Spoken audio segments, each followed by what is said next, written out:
wish good things to you who is watching this. I am Alexey, and right and early we're here for the round 3 of the Carcassonne Champions League, which has gathered 46 of the world's strongest Carcassonne players from 36 different countries and territories. And today we are going to view an interesting match for a variety of reasons. In round 3, the reigning world champion Matt Tucker, with a screen name statmatt, is playing against... Oh yeah, I need to just open round 3. They are.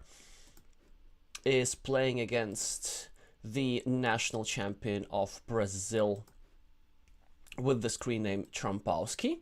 So this is the match that we're watching at the moment. Now, it's interesting for several reasons. So first of all, if we just look at the situation of Group F, where all these players are, it's a group with lots of strong players. So the reigning world champion, the 2016 world champion, the 2023 silver medalist of the Mind Sports Olympiads, and also 3 other strong players. So Trompowski himself was a world championship participant, and actually, interestingly, I played both against Trompowski and statmatt in person back in October. So against Trompowski, we played an exciting game, which I have already covered in my channel, in round 1 of the in-person World Championship in Germany, where I barely won by 2 points. And of course, many of you know that I played in the final of the World Championship against statmatt, where I lost by 2 points. So certainly it will be quite interesting for me to watch this match.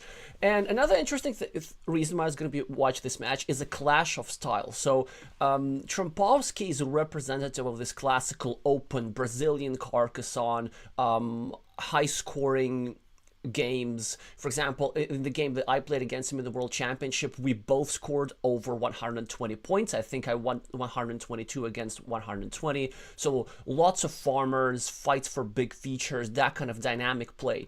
Whereas statmatt, both by my observation and by his own admission, is more of a closed player. He likes having multiple meeples blocked, and his games are typically more low scoring. There's lots of maneuvering, much more squeezing. And let's see if the Brazilian player manages to impose his style on the Brit, or it's going to be vice versa. Oh, hi Elias, hi Zvonimir, hi Glovier, hi Sergey.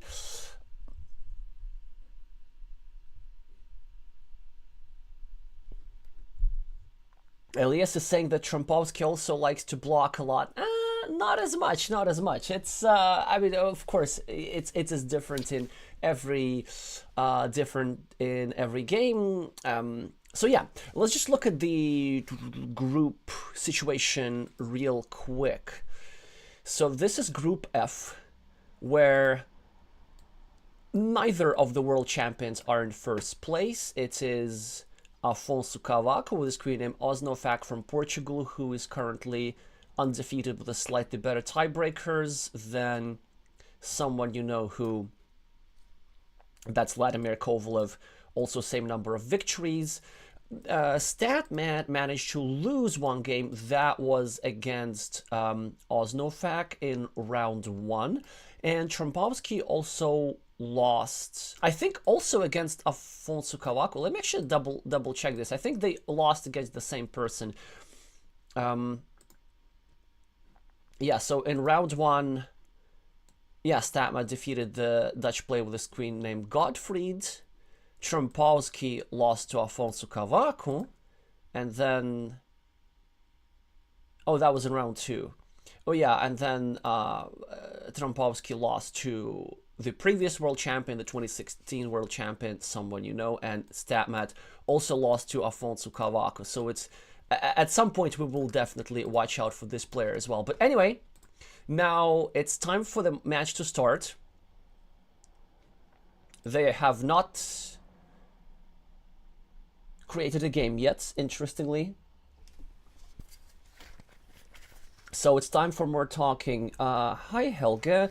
Zvonimir is asking, what is the strongest group in your opinion? I think Group F is. I have to agree.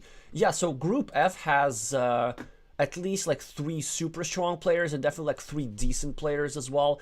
And also like I had to play with Fabio, so he's currently rated at around 600, I think. Actually, let's just have a look at it. So he's rated 560. 541, and statmatt is currently rated 600 something. So not only he's the world champion, but he's also the rating favorite. But from personal experience, my game against Fabio, against Trompowski at the World Championship was probably the hardest one from all the preliminary rounds. There's some players who tend to mobilize themselves in tournament situations and play them with a lot of depth than some casual games. And so Fabio is definitely one of these players, and it does seem to me that the ELO advantage could be a little bit deceptive here. But on the other hand, I mean, statmatt is the reigning world champion for a reason. I saw his tournament performance again. He thinks about the game with great depth and is currently rated 660. Yeah, so in pretty good shape. Well, the game has already been created and Trompowski has joined, so these guys have started. Just one game has been played, and of course, as the world champion, he gets the better draw, the starting player advantage. Yellow meeples, respect for the choice of the color. This is the correct choice of the color, if you ask me. And then he already scores 4 points with this city. Trompowski gets a curve. Let's see if the Brazilian player knows his openings.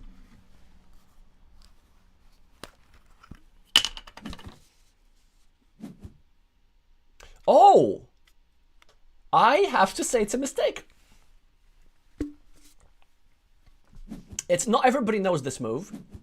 But yeah, I've seen many like good players miss this. But after this move, the best response for blue is to go over here and meeple this road, hoping to start a 6-point loop like this. This now is not going to happen. So this is very interesting. Like, opening theory knowledge is a big part of Carcassonne, and it can influence games. So certainly it will cost blue a couple of points here. But also the play with the yellow meeples, that's the reigning world champion, made an excellent decision of drawing a good tile from the deck. Not only will this monastery give yellow 4 points at least, it also breaks this loop, so it will not be possible for blue to finish a 4-point road like this. And it also controls blue's road, because if blue wants to continue his road, blue will force to give points for yellow's monastery. So blue starts another city, yellow starts another city. Interesting that yellow chose to start his city not next to his monastery. Certainly there must be reasons for that. We presume that yellow will now pick up another city cap. Yes, and he does. The position is looking increasingly good for yellow. What does blue do here? I assume either continuing this city is an option, or starting a new city over here, or starting a new city over here. Blue goes for the more safe move, just continuing a new city. Presumably now he's going to get his 6 points, or will he? Again, a move like this with a new city here or with a new city here, it's not out of the question at all. Just goes for the 6 points and wants to simply cash in.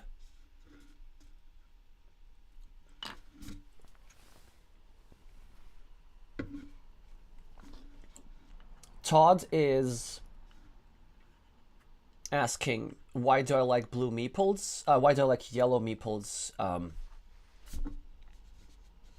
It's difficult to remember. I think Well, I like bright colors because like it sort of gives you a bit of some association with positive emotion, and they're also easier to see on the board, so there's kind of less of a load on your eyes. And I don't like red because everybody likes red, and yellow on some level was a contrarian choice for me. But that wasn't fully conscious, of course. Like everybody's color preferences are arbitrary to some degree. Interestingly, by the way, so Matt and we share the same primary and secondary color. So my main color is yellow, so is his, and my spare color is black, and so is his. Black, of course, also somewhat a contrarian choice, and also because they are very, very clearly visible. Well, anyway, it's interesting how the pace of this game is different. Both Trompowski and statmatt are taking considerable time on their moves, taking advantage of the time format. This is very different from the first 3 championship streams, or 2. How many did we do? Yeah, from the first 2 championship streams. From the first 2 championship streams, from the first 3 duels that we've seen, where both players were like really, really fast. Here, both players are being quite deliberate with the time, so we see that yellow here decided to merge these 2 cities and hope to get a lot of points by going like this and like this. And blue decided to start a new city facing on the right, creating an attacking platform, hoping to put a road here in the future, and a road here, and a road here, and make sure that yellow's 2 meeples are trapped. Yellow here starts a new road and develops his monastery, creates a second monastery spot. I mean, yellow's position is really, really strong.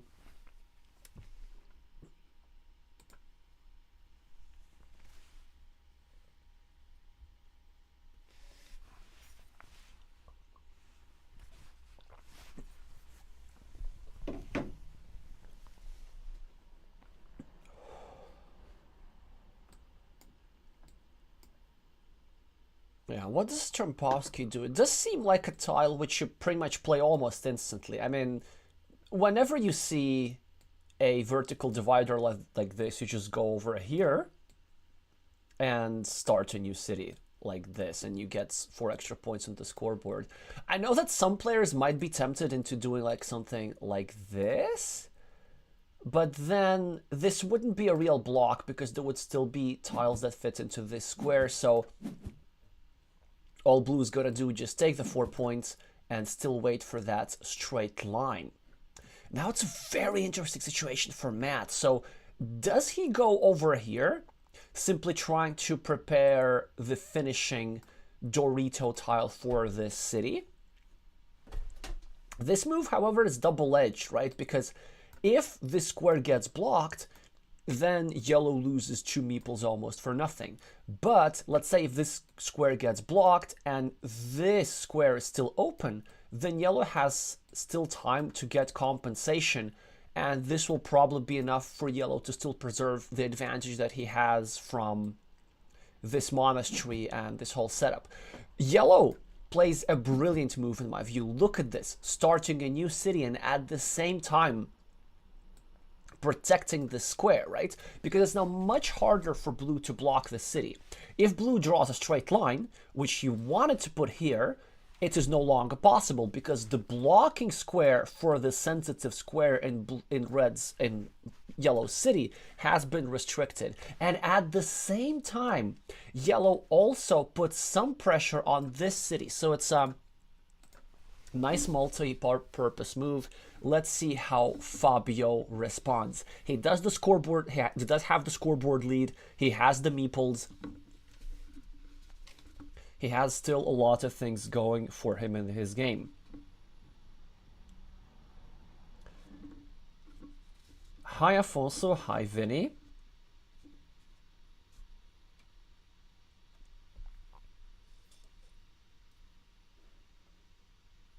Do let me know. I'm curious, do we have more UK fans or more Brazilian fans in the chat? So make yourselves known who are rooting for Fabio, and make yourselves known who are rooting for Matt.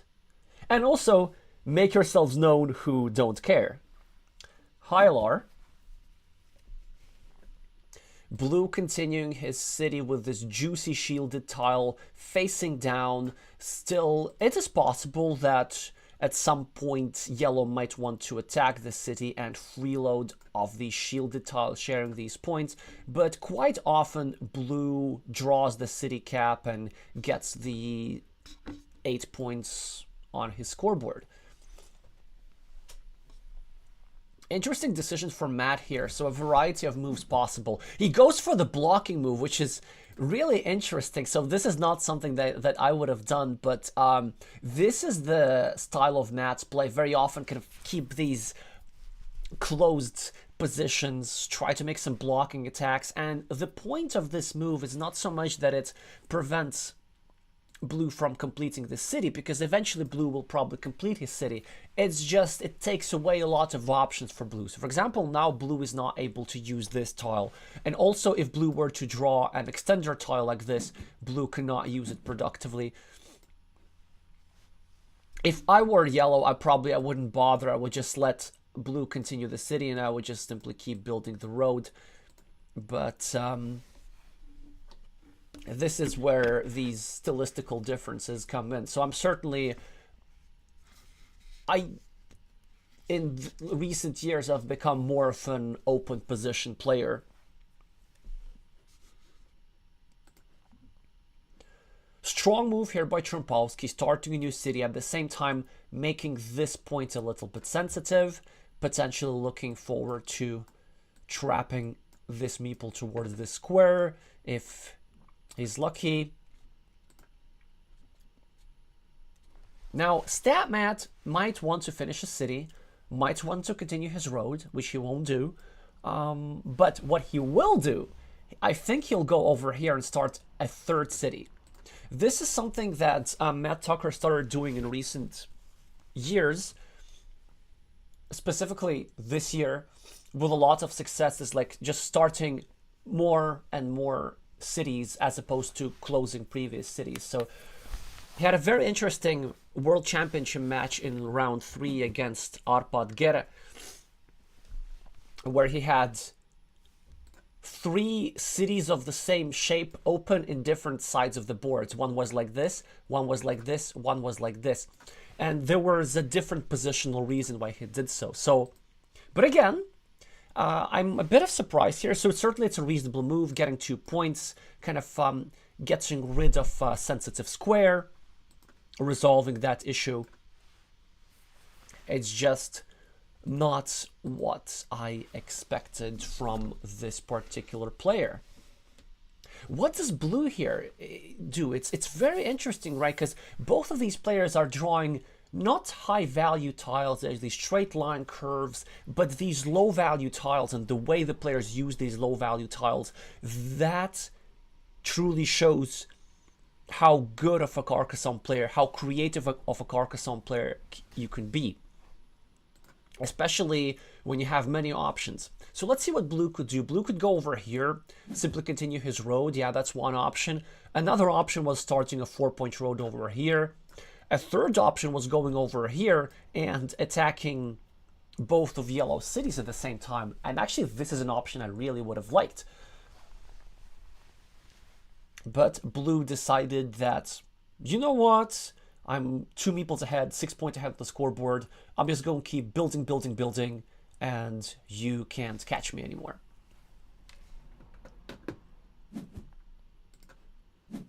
Yellow decides to finish his second city, now almost catching up with Trompowski on the scoreboard.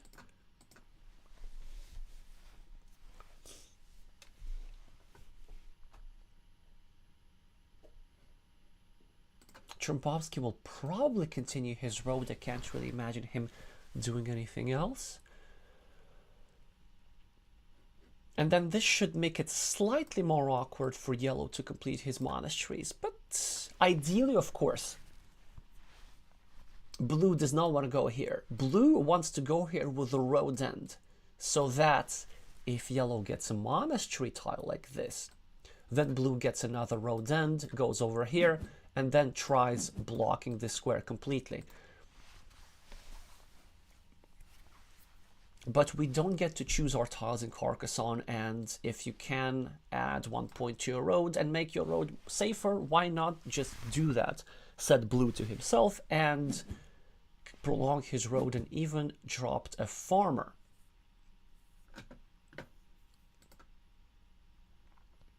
Matt pre-finishing his road, starting a new city facing outwards.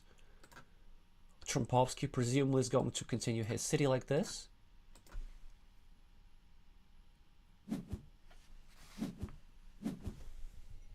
Oh no! This one I did not expect. I mean, it makes sense, certainly, for sure, but there's an issue of leaving a city cap like this. Won't be a problem for blue, because blue will probably go over here, and knowing the Brazilian style, he might just drop a second farmer instead of meepling another city cap.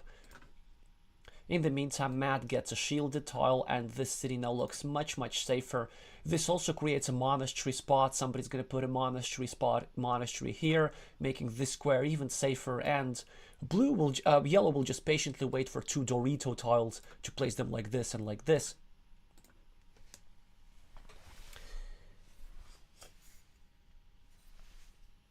Oh, we do have more UK fans here than Brazil fans a little bit.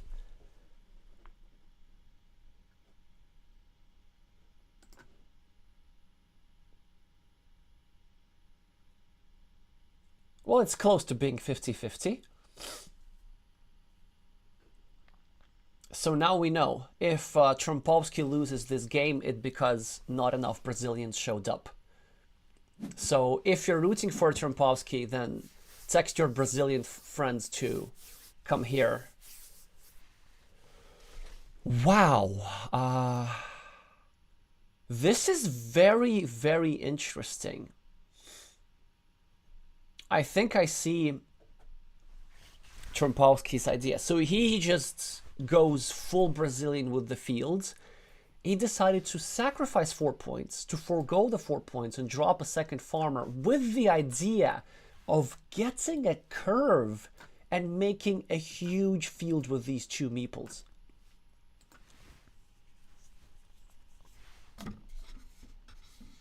Let's see if that works out.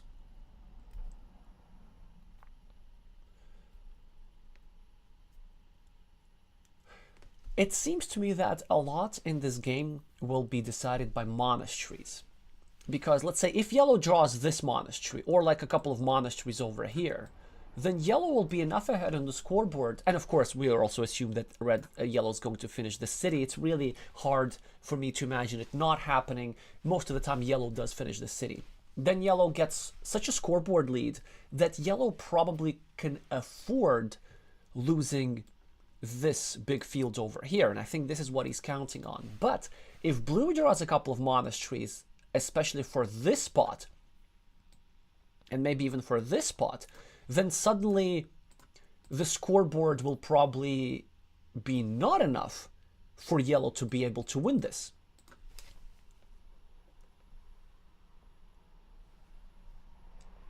Which means that yellow will be forced to fight for the field.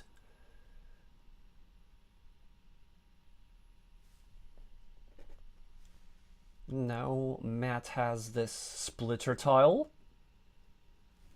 in hand. Not an easy decision there. So I think the main decision that he's thinking whether he wants to go over here and just keep his city safe, or try to use this tile more efficiently and go over here and start a new city, or even he could go over here, score 4 points and leave the city cap facing there. And this is probably my favorite move in this position. It's like, this city really, it can wait. It is pretty safe. But if you go over here and if you put pressure on multiple meeples at once, this could be quite painful. Instead, Matt goes for the safest move, which again surprises me somewhat.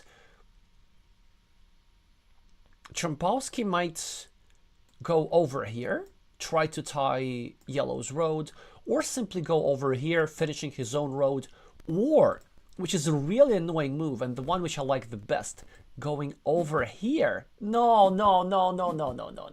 Ah, this one has to be a mistake. Same idea, taking 2 points and harassing this city meeple. But why not go over here, taking the same 2 points, but making it life hard for both of yellow's meeples? And I think this is something that the Brazilian player just missed.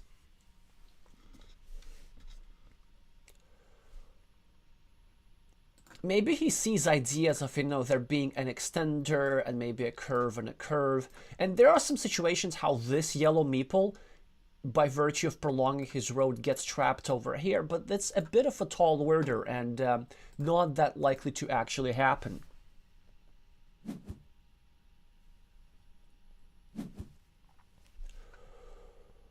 Wow. This is a brilliant move by the player with the yellow meeples. Just beautiful. Here's the point. Yellow recognized that blue wants to create a big field. So yellow decided to cut said field in half, meeple a counter field for 2 cities, potentially 3 cities if blue gets his way and completes his city over here. And at the same time, make blue's field much smaller. And also put some pressure against this meeple, because yellow could actually try and block this meeple, which he does. Yellow is playing in a really spectacular manner. So we can see that blue placed the city tile over here, trying to attack or block yellow city over here. So maybe if blue gets a quadruple city tile, then this city will become hard to finish. But yellow is sparing no meeples. Yellow decided to start a new city and at the same time restrict blue city to a starting tile, because there is in fact only 1 tile that fits into this square. Normally there would be 4 tiles, but 3 of them are already on the board, as you can see. So there's only 1 remaining. This is really efficient use of tiles on the part of player with the blue meeples, or with the yellow meeples. Well, how will the Brazilian respond?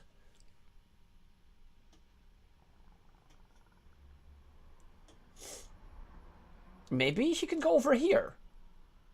And maybe even meeple this. And try to get another meeple in and equalize this city.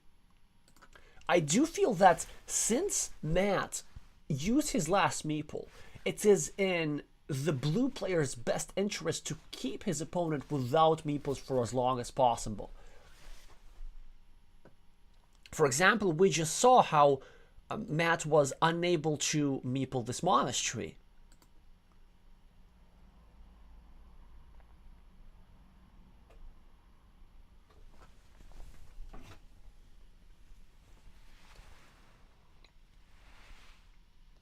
Elias is saying Fabio should attack this. Oh. So he decided to not put a meeple, but I have to disagree with this. Because you're 14 points ahead, you're 2 meeples ahead. Like, what do you need meeples for? You put one there just in case. Because you see, the problem now is that now Fabio has limited options. He has now bet his entire game on blocking this big city as opposed to connecting to it. And he doesn't bother with either. That's interesting. Instead, he just starts a new city in his field, hoping to do 2 things. First of all, to get more points in his field. More cities in his field, which will give him more points. At the same time, I think he hopes to get a curve, plus a curve, plus a curve, plus a curve. And I think he's hoping to merge the medium-sized field of blue with the small-sized field of yellow. So this is quite a sneaky move from the Brazilian player. In the meantime, Matt draws the starting tile, the last starting tile, and with that gets a meeple back. But most importantly, this is the tile that would have gone over here, which means that nothing fits into this square anymore, which means that this meeple over here is deceased. But you don't win with meeples, you win with points. And points is something that Trompowski has more of, at least for now.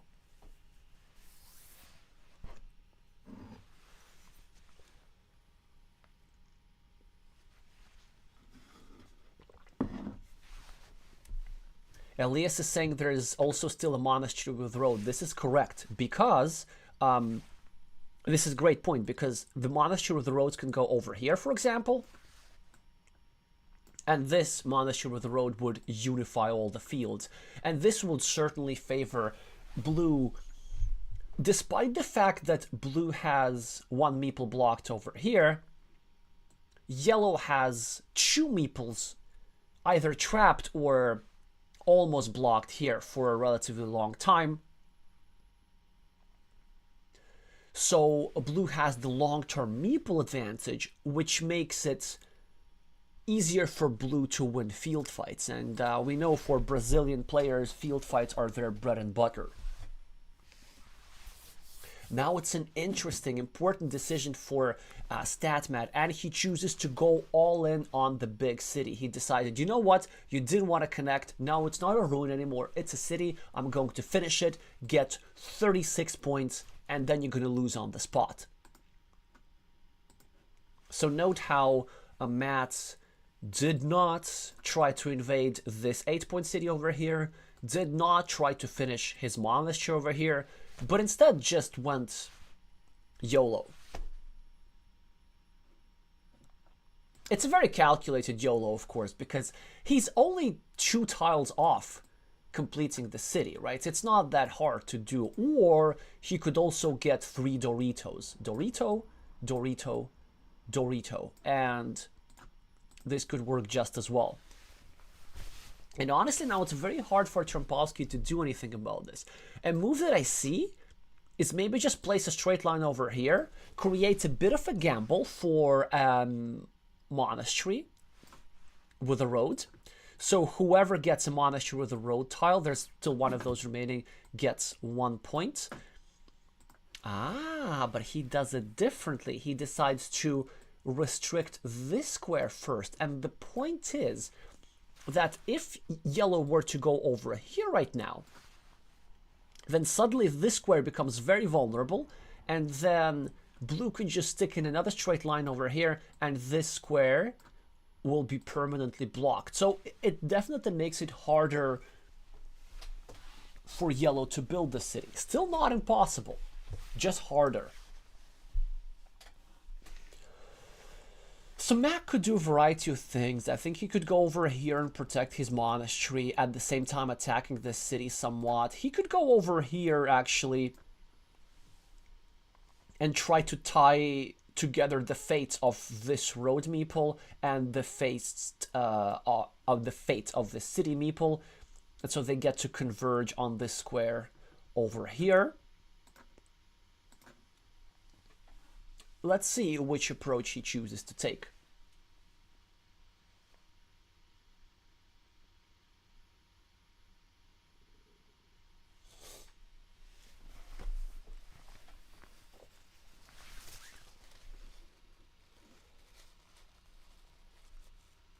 Matt has like 30 seconds remaining, but he's an experienced Mindsport tournament player. I mean, I'm pretty sure he's not going to run out of time. But just a reminder about the rules. If you do run out of time, then it is a loss, an automatic loss. Yeah, Trompowski is going on with the plan. I told you, this move was not an accident. This placement was not random. This was the idea all along, to build a 4-point loop and to expand this field and to unify these fields eventually and to eat up this poor yellow meeple.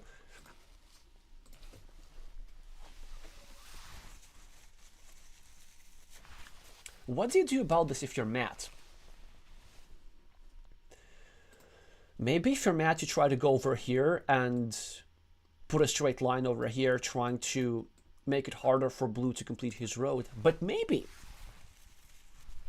instead you go over here. Yes, exactly. So you let blue accomplish his plans, but with this move, yellow protected his monastery and created a spot for a new monastery, which he can now further develop. Like, if just yellow goes over here, scores 2 points for the road, he's doing great. Because then, if he's the first to draw another monastery, then he automatically gets like 18 points on his scoreboard.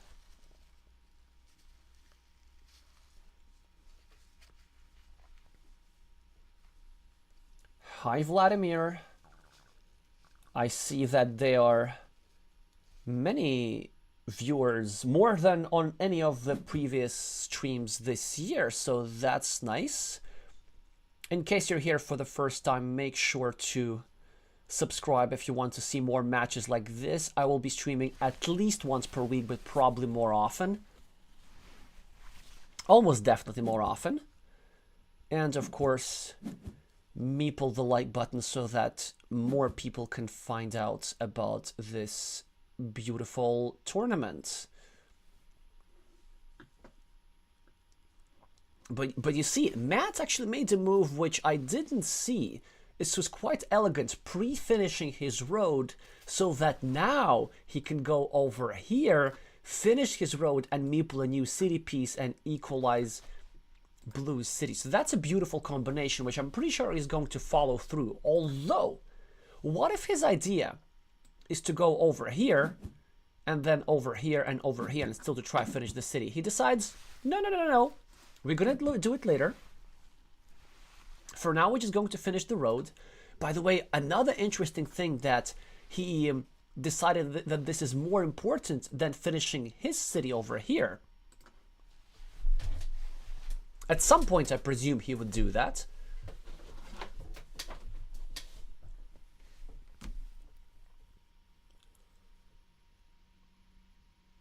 Now, a big dilemma for Trompowski. It's, of course, a huge tile, the monastery or the road, but there's so many good uses.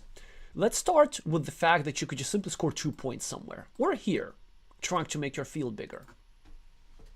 Another alternative is to go over here, proceed with the plan of creating a big field, unifying all these farmers, and eating up this poor yellow meeple.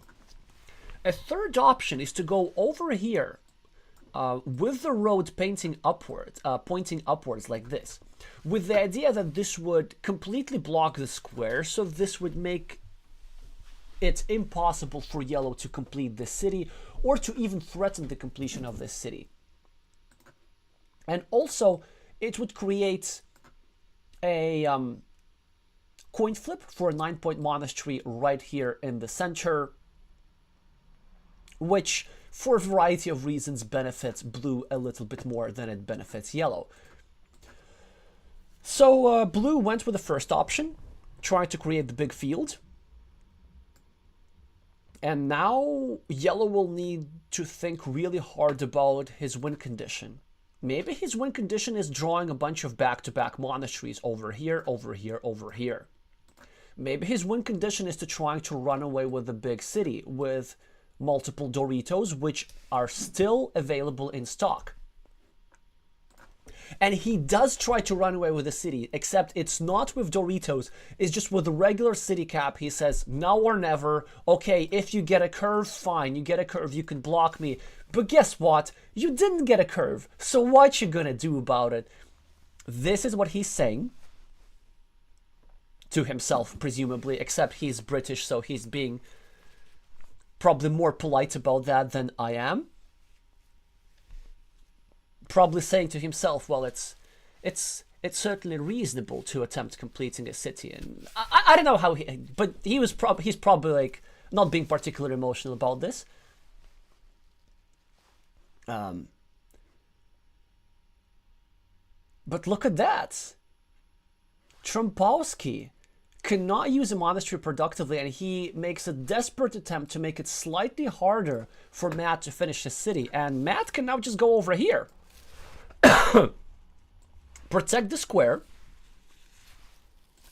Make sure there's one and exactly one tile remaining with which he can finish the city, and just be happy to flip for it. This is exactly what Matt does. But Trompowski draws another monastery, and now he will go over here and take these 9 points. So again, not the easiest situation for Matt. However, still many possible ways to win this game. Option 1. He could go over here, wait for a monastery, get the monastery, there's still one remaining in the deck, then score 18 points on the scoreboard. Would probably be enough. Option 2. He could go over here, try to block this meeple, try to block this meeple, and this meeple. And then hope that the combination of this monastery plus this ruin will be enough for him to outscore Blue's big field. Option 3. Yellow could fight for the big field. For example, if yellow draws a Dorito tile, yellow can place it over here and drop a farmer. And with this tile, blue cannot prevent it. Blue will probably go over here, just trying to prolong his city a little bit. At least this is what I would do if I were blue.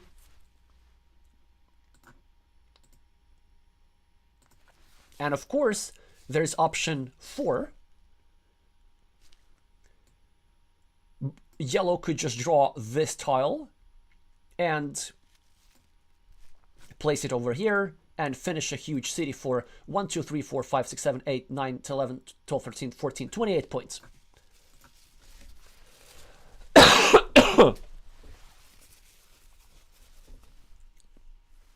So even though blue is massively ahead right now, yellow has a more flexible win conditions. Actually, yellow has more routes towards victory.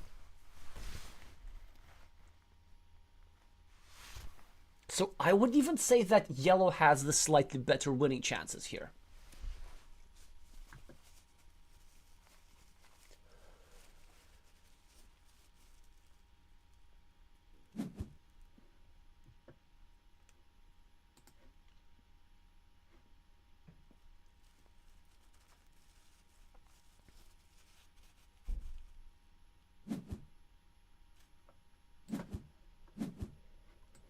Oh, I see some of you in the comments are saying that Fabio's move over here with the monastery does not restrict the yellow city enough. But the truth is that it does. So it was a very subtle move. It has like very little value, but it had some value. The thing that it restricted the option of Matt to draw a Dorito tile and point it downwards and finish it with a city cap like this. So that was the value from this move. Oh, but look at this. Matt is now going with the other win condition. Finishing a 6-point city over here and dropping a farmer. And all that on Trompowski's watch. With the previous move, blue could have prevented that. Blue could have simply placed the Dorito tile over here. And that's it. Blue would have made it impossible, or at least very hard, for yellow to finish the city and attack the field. So it does seem like an oversight on blue's part. But what blue has going for him, he got the city cap that Matt needed. So these two meeples are now deceased with 13 points. That's a decent number of points, but still, these meeples are not coming back. And Trompowski just finished a 12-point city. And he has the meeples. And maybe he can attack the field. Let's see if he does that.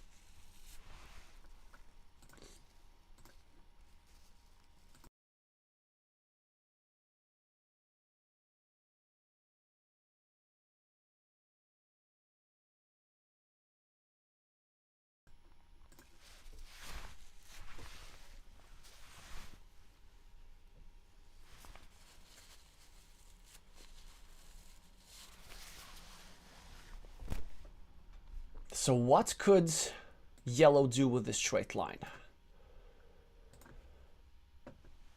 Yellow could go over here and attack this field another time, but I wouldn't do it. It is unnecessarily risky. Probably the best move is to go over here and simply prepare the remaining monastery. In case yellow draws the monastery, it goes over here, not for 8 points, but for 9 points. And for an immediate retrieval for meeple.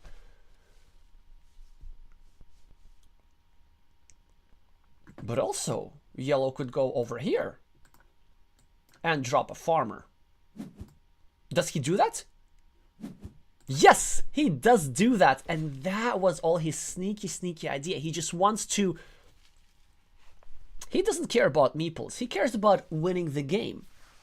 And the way he wins the game is with the big field. Because look at this. This square, the connection square, is quite hard to block.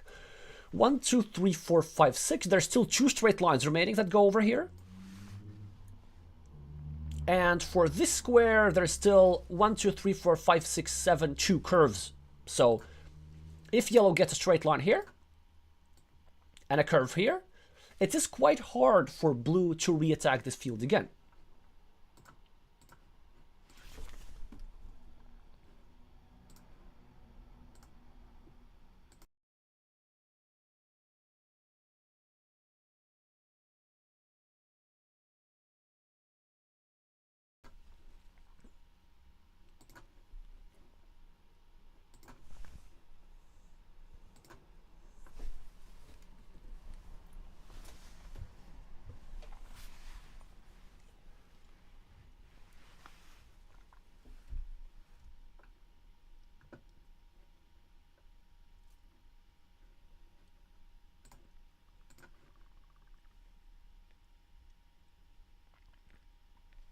Hi Crafty, hi XYZ.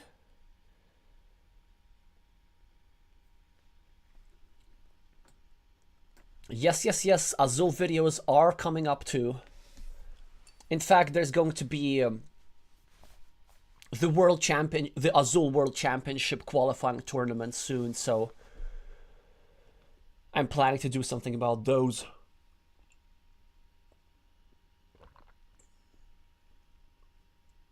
And of course, the regular Azul streams are still happening. But for today, this is Carcassonne. And this is a monastery tile in the hands of Fabio Sanches. And he just decides to go for points. He says, you know, 1 meeple, 7 points, worthwhile investment. Let's just do it. Now, what does statmatt do here? This is a very, very interesting move. He has 3 legit options. No, really 2 legit options. Connecting this farmer or connecting this farmer.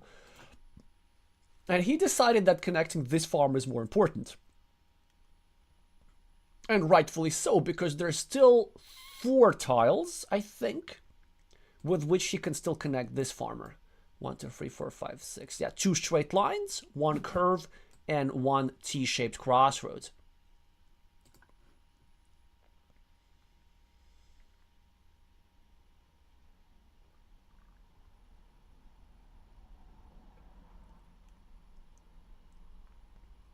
What does Matt do here? Maybe just add 2 points at the bottom, trying to eliminate a field connection at the bottom. Or maybe just, yeah, this is exactly what he does. Well, Trompowski gets a tile here and a meeple back, but is that enough? I'm not sure. It certainly won't hurt.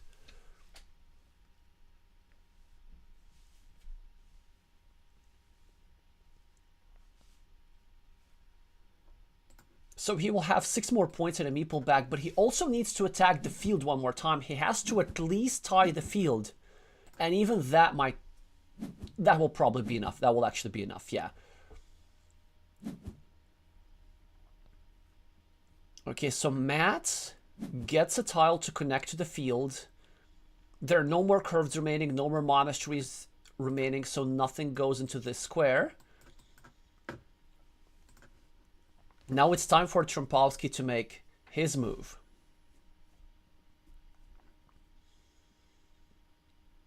$25. Trompowski is 12 points ahead. Oh, sorry, 11 points ahead on the board, if I counted correctly, if we don't count the field. The field is worth 1, 2, 3, 4, 5, 6, 7 times 3, 21 points. Wait. So this means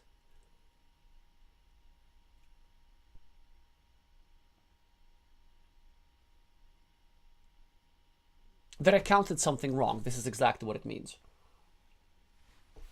No, let's think about this again, okay? The field's worth 21 points. Trompowski's 21 points ahead, right? So basically there's no difference over here. Matt has 13 points over here.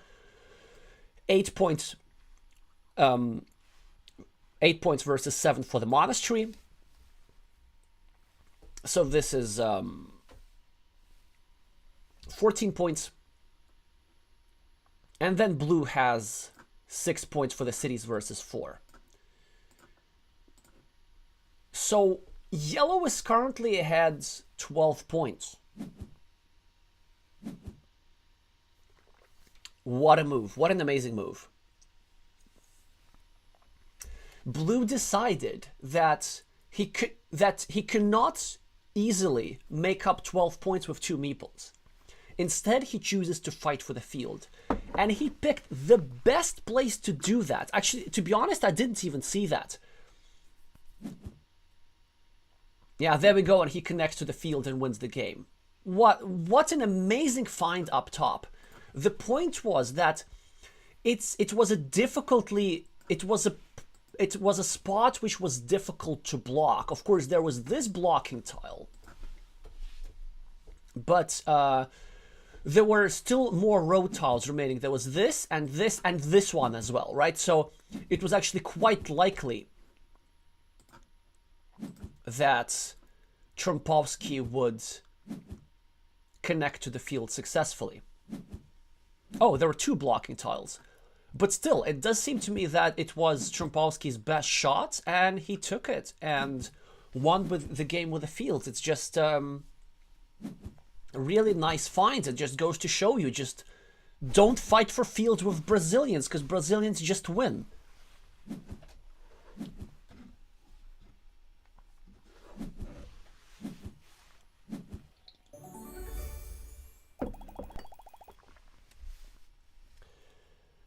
Wow, 90 versus 80. What a game!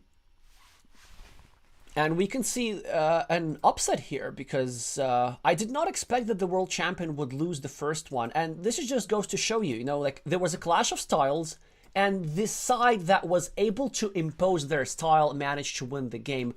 Open position, the more experienced player in open position ended up winning. And it all came down to this move, where he chose to sacrifice 4 points. Again, a move which I would not have played. And then he chose to create a big field, play a meeple majority, and despite Matt's best efforts to limit the damage and keep the field small, he wasn't able to do it, and the field became big, and the Brazilian won. Alrighty, so that is 1 versus 0 for Fabio. Congratulations to all the Brazilians who are watching the stream. And I'm not going to say commiserations to the Brits, because the match is not over yet. But this means that the Brits need to get more friends to watch the stream to make sure that Matt has greater support. This is a reminder that we're playing a best-of-3 format. So if Trompowski wins this duel, he wins the match. If he wins this game, then we're headed in for the decider. Trompowski is now the starting player, and he chose to start like this, and Matt, in a surprising fashion, decided to start... Oh, I see why. He decided to not attack Trompowski's city, but start a new city by himself, and then take a road. It's a completely uncharted territory. Like, I've never seen this opening before.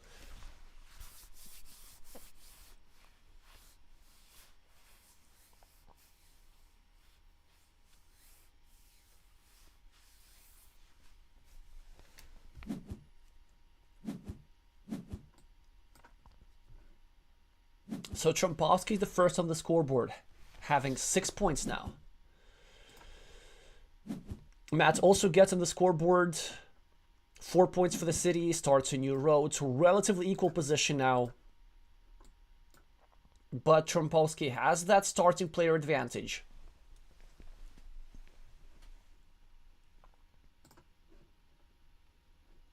Now currently has a simple curve, thinking, and makes a miss. Okay, I will be very critical of this move. Like, experts have to know this. It is...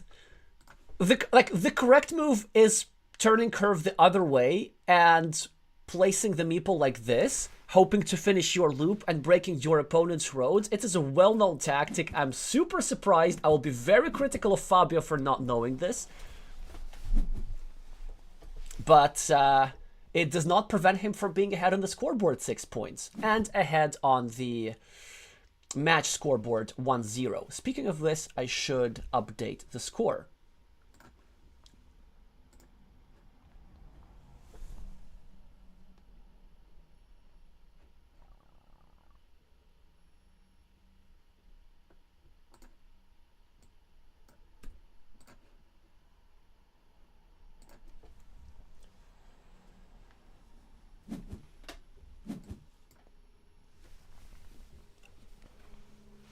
LR is saying the last one was super slow. Will this one be a speed game? I don't think so. I know that Matt generally has very good time management. He tends to take his time. And you see, because we're playing a format with increment, so players get up to 45 seconds added to their clock after every turn. So you're incentivized to think for at least 45 seconds each turn. And even if you come up with a decision real quick, you can spend the remainder of your time on counting tiles or counting points, for example, or thinking ahead for future moves. So, just as Brazilians do, we see an early farmer here, and Matt very methodically tries to limit that farm a little bit, maybe annoy this monastery square a little bit, and just simply trying to keep the position closed. The first game, the position was open, and this led to the Brazilian player winning. The second game, the position is closed. Will this lead to the British player winning? We'll find out in about 20 minutes.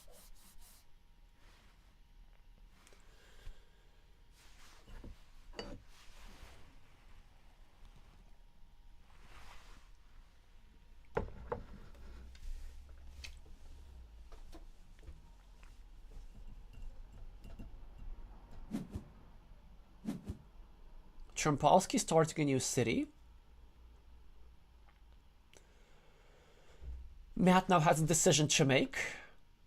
Either a meeple monastery here and just build his own things, or maybe meeple monastery here and try to annoy this city a little bit. If I were Matt, I would probably go for this placement, just because there are some nice outcomes for red, for yellow.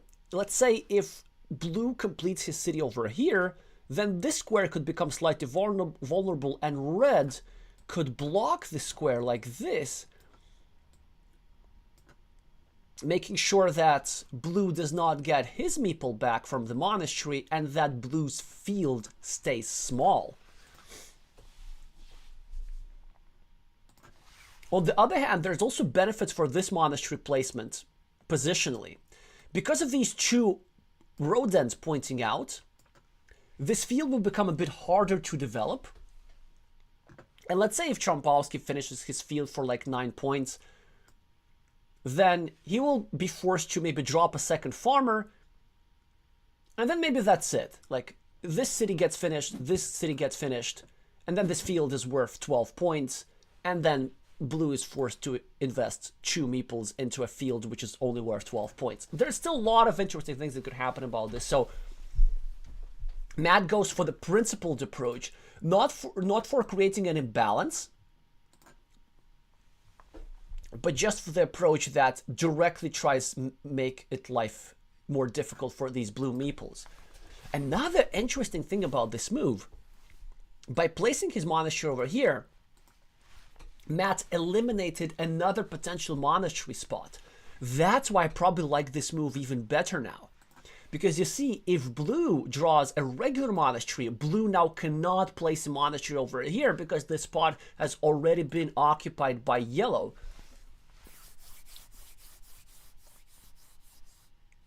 Now we're seeing some deep thinking from both sides, positional thinking. This is the kind of Carcassonne which is super entertaining to watch, as opposed to just always taking points, which is how I normally play, but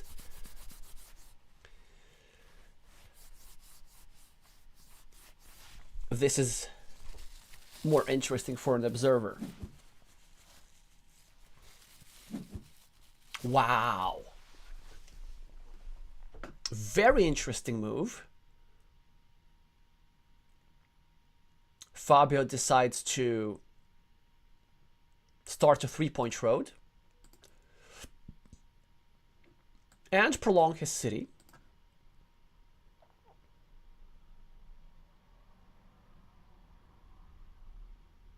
I think the main idea is to put a shielded tile into his city, because if he gets a Dorito and another Dorito and another Dorito, that's like 14 points for free.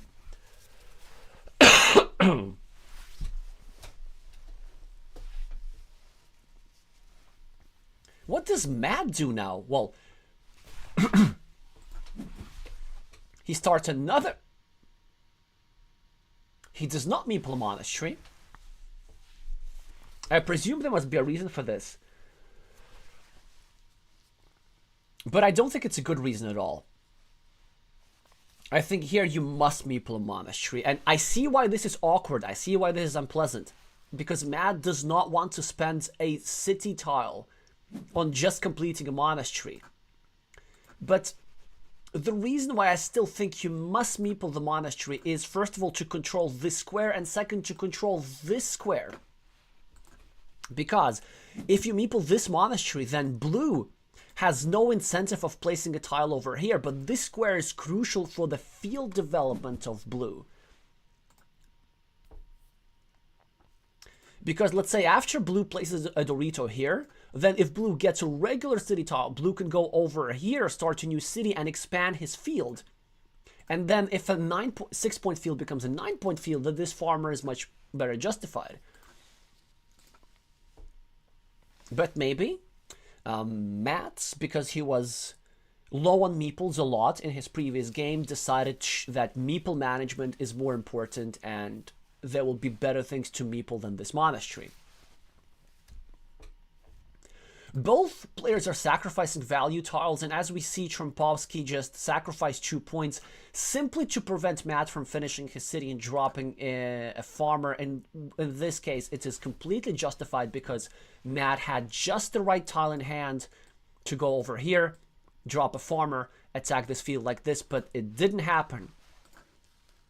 So Fabio must be very happy with this 2-point sacrifice. What does Matt do instead? He just starts a new city with a shielded tile. I rather like this, because now there's still 9 Doritos in play, and if blue gets Doritos here, then yellow gets Doritos here, and builds a 14th city himself. Brilliant find by the world champion.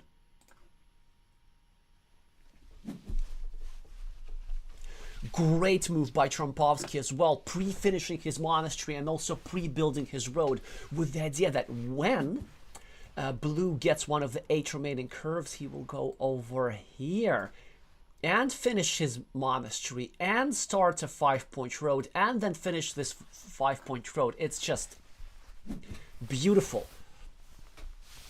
No good monastery spots available on the board, so Blue just simply used the monastery as a blocking platform, which makes sense in this case. Matt really doesn't have a good use for this straight line. He might go over here, try to restrict this square a little bit, but this won't really work. He might go over here, continuing his road, but he decides to make an attacking move. And now Trompowski attacks this city of Matt, which I'm actually don't like at all. Normally, before attacking cities like this, you wait until they grow a little bit bigger. Like when yellow puts one more tile into the city, then you attack this city. On the other hand, maybe the Brazilian player feels that he's ahead, he's controlling the game, he has good positional options over here, and he just wants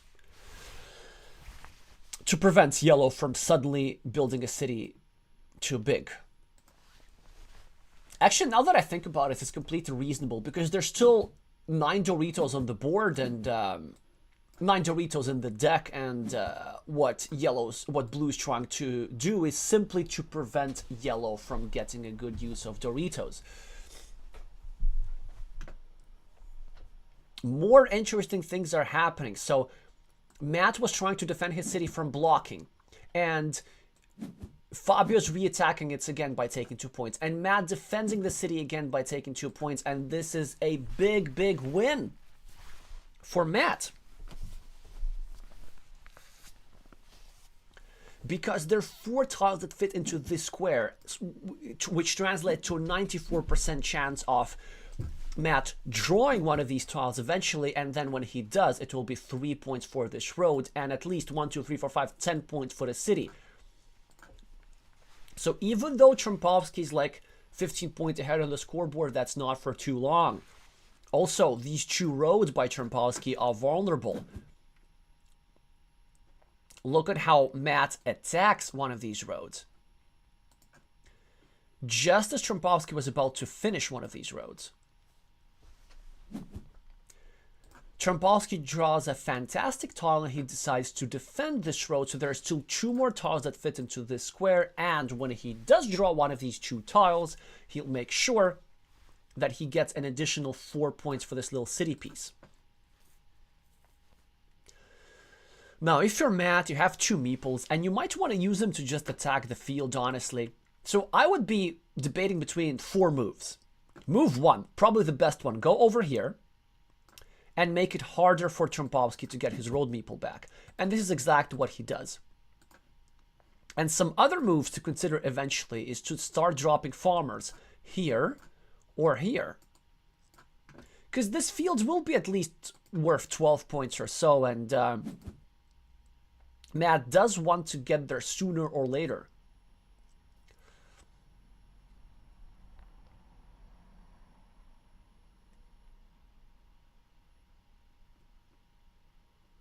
Trompowski places an empty monastery here to prevent yellow from attacking the field from above.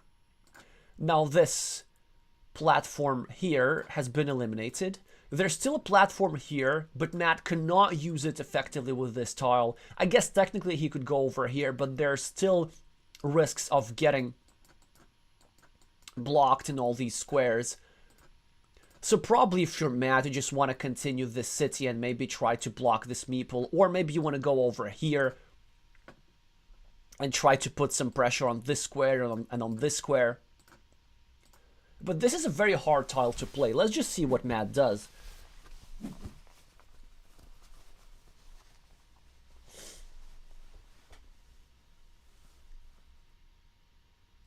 LR is saying, I'd like to see a farmer for Matt with a curve making a loop. Oh, that's actually a really nice suggestion. If Matt goes over here,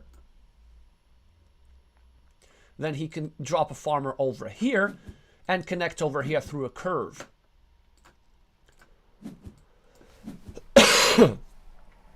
But instead, Matt has started a new city. Trompowski finished a shared road. Now has 15 points ahead on the scoreboard.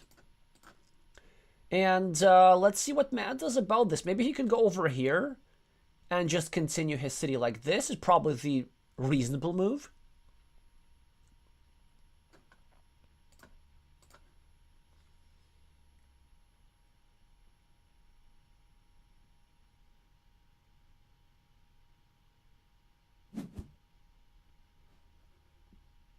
The city is already worth 5 points, and with 2 city caps, it will be worth like 14 points.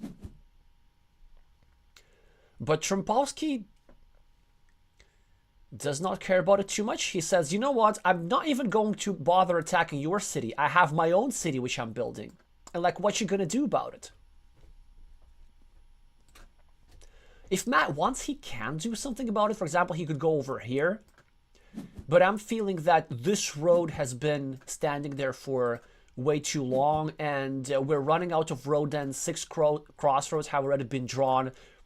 So Matt decides that it's simply time to get a meeple back.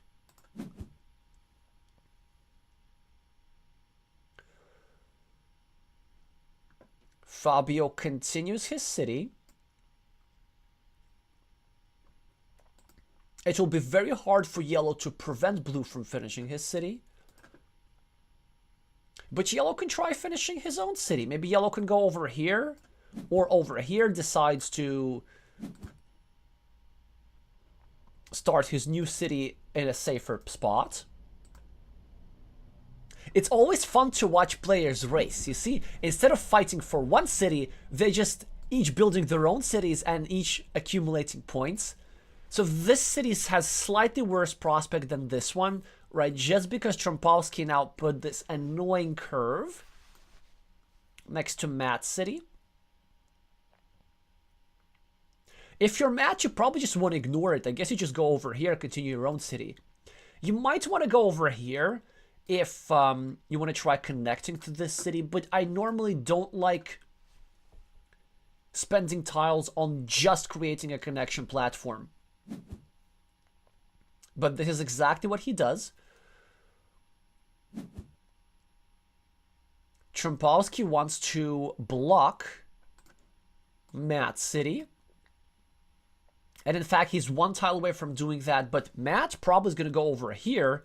Well, if his idea was that he wanted to create a platform for connecting to Blue's city, well, this is exactly what he should do. The orientation, of course, is the question. There are 2 possible ways to rotate this tile in a way that's productive, and we'll leave this up to the world champion to figure out all these details.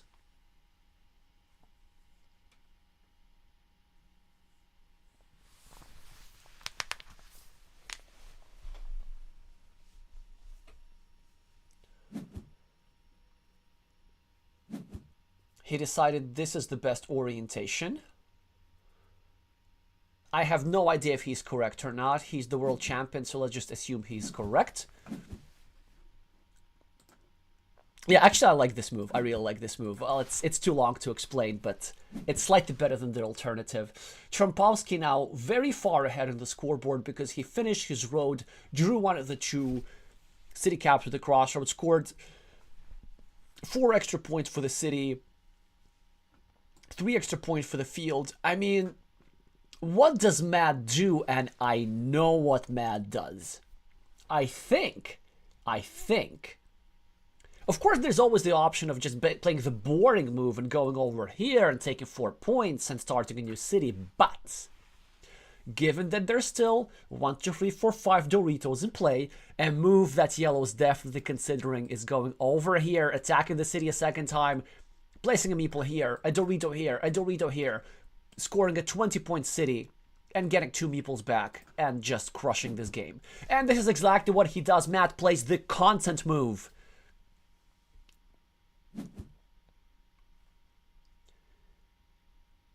Going for the high-risk, high-reward decision. Honestly, I have to respect that, and I really think it's a good idea because now Matt has multiple threats across the board. Let's see how Trompowski tries to deal with them. He now finishes this lower city, which, by the way, was possible only because Matt distracted Fabio by this threat over here. That's why Fabio did not use this curve to block this city, and that is why Matt got away with this city. So I think the main part about this was not just the upside of winning this huge city, but just simply creating the threat. And look at this, Matt has almost caught up on the scoreboard. He has this 8-point monastery, which is outcompeting this 1-point road, and he still has this city, which has not yet finished, and there's still 3 Dorito tiles that go over here, and that would give Matt at least 13 points on the scoreboard. Trompowski now equalizes the city. Matt will now probably go over here, simply to prevent Trompowski from drawing a splitter tile and trying to get this meeple back and score points with this guy. An alternative for Matt is to go over here and maybe try to build something here and block this square, but it might just not be enough.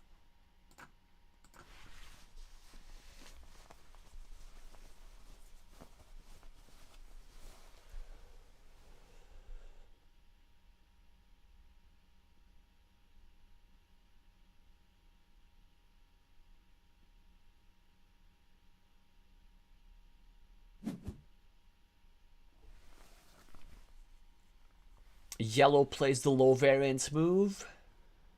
Simply make sure that everything here is tied.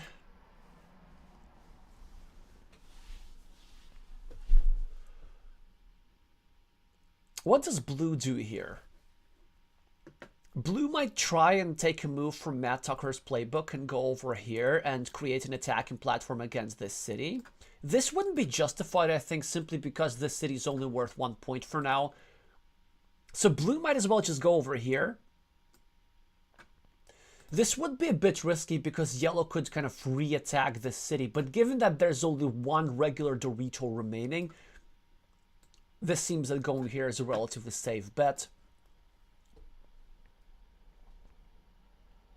Blue could also consider dropping a second farmer over here if he believes that this field is what will secure him the victory. I'm not sure if that's entirely the case. It does seem to me that a lot in this game will be decided by who draws most of the remaining city caps. If blue draws many city caps, blue can expand his field and build many more cities on it, and use his temporary meeple majority to secure the field. So yes, blue is clearly trying to copy Matt, but this is not going to work.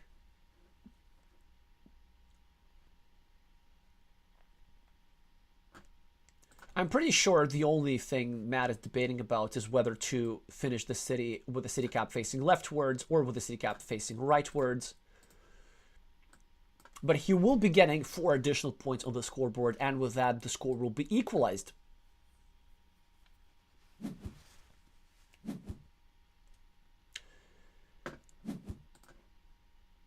He decides not to start a new city. Both players have 2 meeples. Both players have 33 points.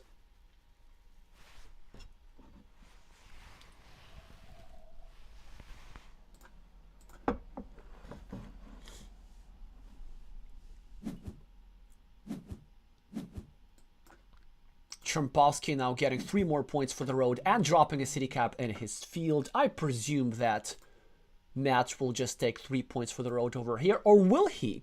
Maybe he will take a suggestion from one of our viewers and go over here and put a meeple here and try to win the field, but not yet. He says quick points are important. Let's just keep the parity on the scoreboard and see what happens.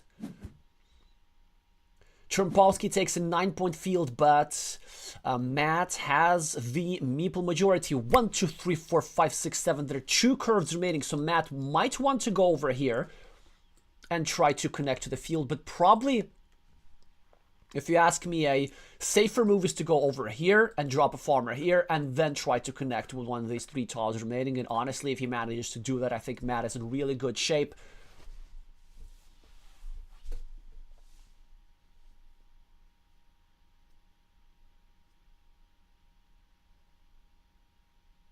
We're only in the middle of our second game, but this has already been the longest stream that I had this year.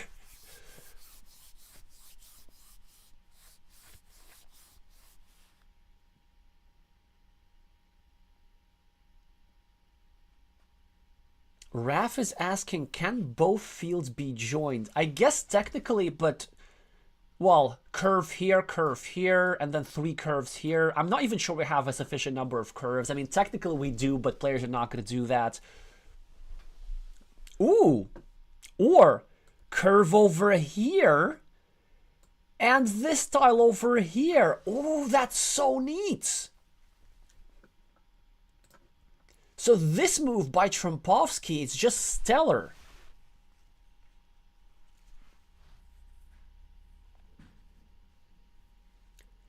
I would even go to say further, like a field merger is not at all unlikely. So Matt makes a move which makes sense. Yeah, he goes over here. He wants to equalize the field. Trompowski has a variety of options. I think he should fall. Oh no, he has go full block. He doesn't see the idea from our viewers. If he saw Craft Giraffe's idea, he would have gone over here, trying to get a second meeple through this square. But now Matt manages to get a shielded tile and 3 points for the road and 12 points for the city and 15 points extra from the scoreboard and a meeple back and equalize this farm. And now life is so difficult if you're the Brazilian player. And look at this. Had only Fabio listened to our viewers, had only he turned on the stream, but I mean, they're not allowed to do that, obviously, then he'd notice this, and this farmer would have already entered the field, which I'm not even sure would be enough. By the way, all is not lost for blue, because there's still one of these tiles remaining, right? So blue could just go over here. Not like that. Okay, well, maybe. Let's see if that works. But I think what blue needs to do is just go over here, and then over here, if he gets one of these tiles, the last remaining Dorito with the road.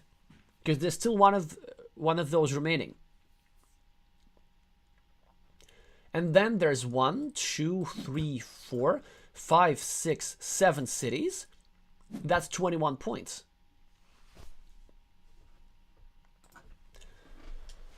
But it does seem that because blue is essentially doing the same idea, but with an extra investment of a meeple.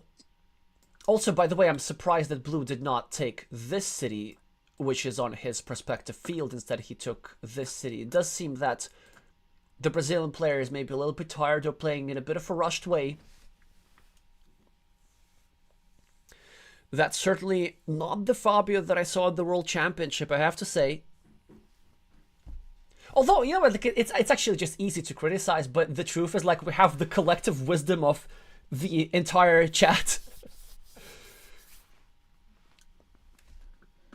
So, obviously, before Craft Giraffe mentioned it, I did not see this idea at all of the field merger here.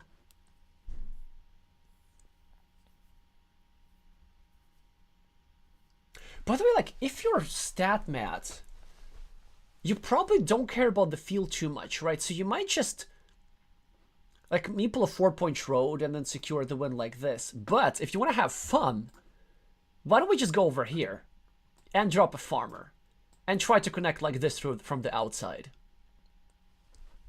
This is certainly something that the British player is considering. But one thing that Matt is really good at is fieldless wins. Like, if he knows that there's a 100% chance to win a game without having to attack the field, he'll do it. He had a very spectacular win at the 2022 World Team Carcassonne Online Championships in the UK-Greece match against former world champion and legend of the game, Pantelis Litsardopoulos, where the Greek player, Pantelis, scored 39 field points, and Matt still won with 0 points just by, like, taking quick points and scoring, like, 4-point roads like this here and there, and at the end he won +3. And I think this is something that might happen here. I don't know, probably yellow will go over here, score a 4-point road, and then blue will connect to the field, and then blue will win the field. But because of this monastery, and because of the scoreboard lead, and because of this 4-point road, and because of these extra 2 points on the city, yellow will prevail, and we will be headed for the decider.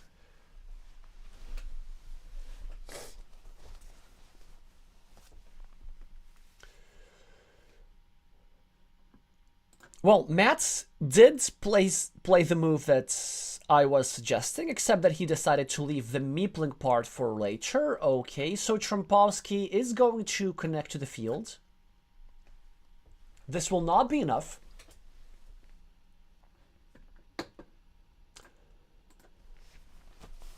But it will give him these juicy 12 points. Here comes the field's connection. Now Matt has a variety of options. Probably is going to be the 5-point road.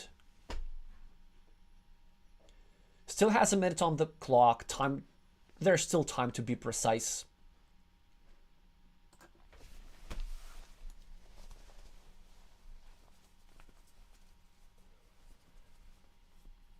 To maximize the point difference. Yes, exactly. All of my viewers, you're correct that Matt will be ahead even with the field. Even with blue taking the field. Well, I guess, like, I don't know which tiles are remaining. If they're city capped, like, blue could get points here and here. And add more cities to the field, but this probably won't be enough. Trompowski equalizes the city over here.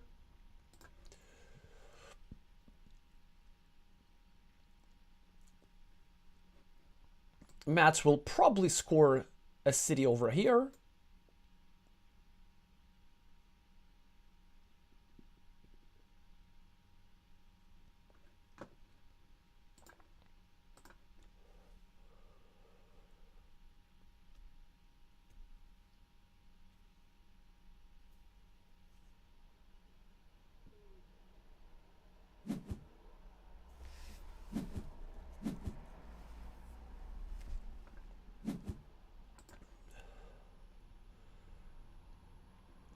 Trompowski gets a curvy tile, no good use for that.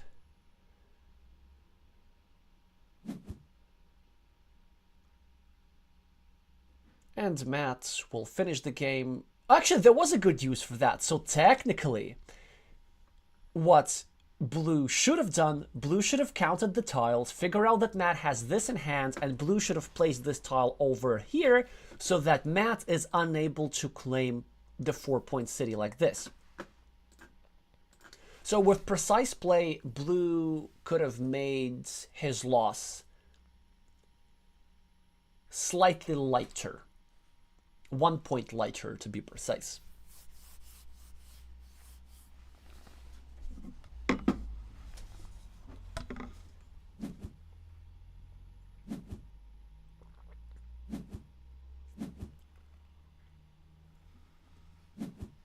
Matt takes 4 points.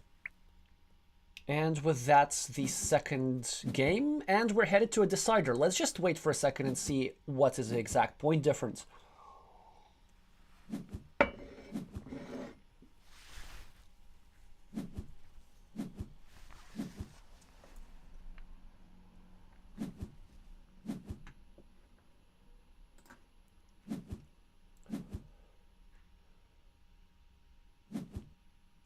$11 points. So this means actually this game was winnable for Trompowski, and this is interesting, just as we predicted. Now that in the first game, the Brazilian managed to impose his tile on the Brit and won. In the second game, it was definitely the Brit who managed to impose his tile on the Brazilian. Like, look, how many holes, what a close position. Just this game definitely felt more like it was more of a squeeze rather than just an all-out shootout. And it felt like the player with the yellow meeples managed to outmaneuver his blue counterpart. So far, very equal match. I'd say both deserved wins. for both players in their respective games that they're won. So we're headed for a decider. It's 1-1, Brazil, UK, Fabio Sanches versus Matt Tucker.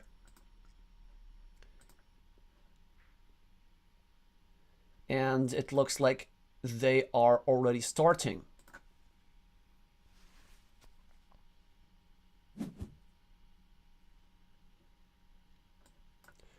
All right, good night, Vladimir. I understand that this is turning into quite a marathon. So not everybody will be able to watch until the end. But in case you do have to leave to go to bed, just remember to meeple the like button first, so that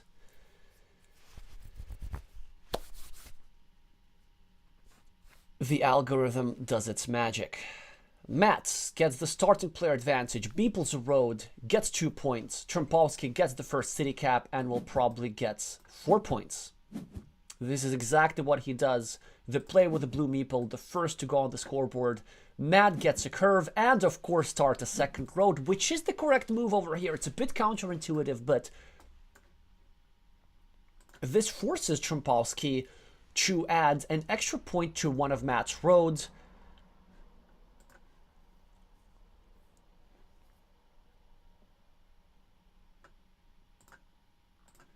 And of course he will place a meeple on the shielded component of this city tile. And while he's thinking, I'm going to update the score, which I just did. Brazilian player starting a new city. The world champion immediately equalizes. Trompowski, I guess, might have to continue Matt's roads again. A strong move actually is to go over here, start a new city cap pointing outward. Yeah, this is also reasonable. He doesn't want to give Matt points, but the truth is, if you were to go over here, this is actually quite annoying for the player with the yellow meeples. But there's another move which will be super annoying for the player with the yellow meeples. Trompowski will go over here, place it. Well, actually, it's literally the only legal move. The only legal placement for this tile. Of course, the meeple has to go on this monastery. It's just beautiful, controlling 2 of Matt's roads. Now Trompowski has the control, has the advantage, and has the 4 points on the scoreboard. So this position is looking good for the play with the blue meeples. Let's see what the world champion does about this.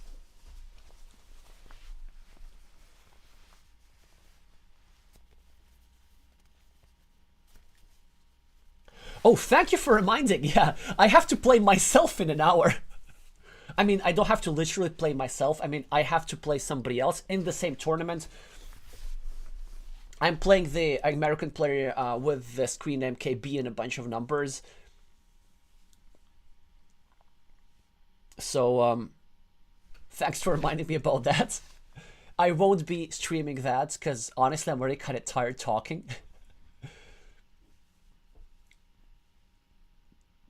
But yeah, you can just watch that game on Board Game Arena and follow me. So statmatt, what he's going to do, maybe he's going to just continue his road. Certainly makes sense.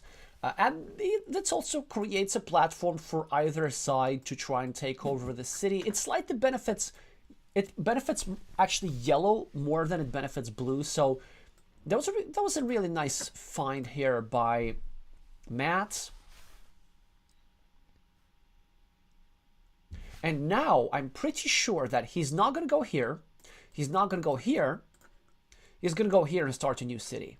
This is what I expect him to play. And this is certainly would be a reasonable move. When going... Ooh!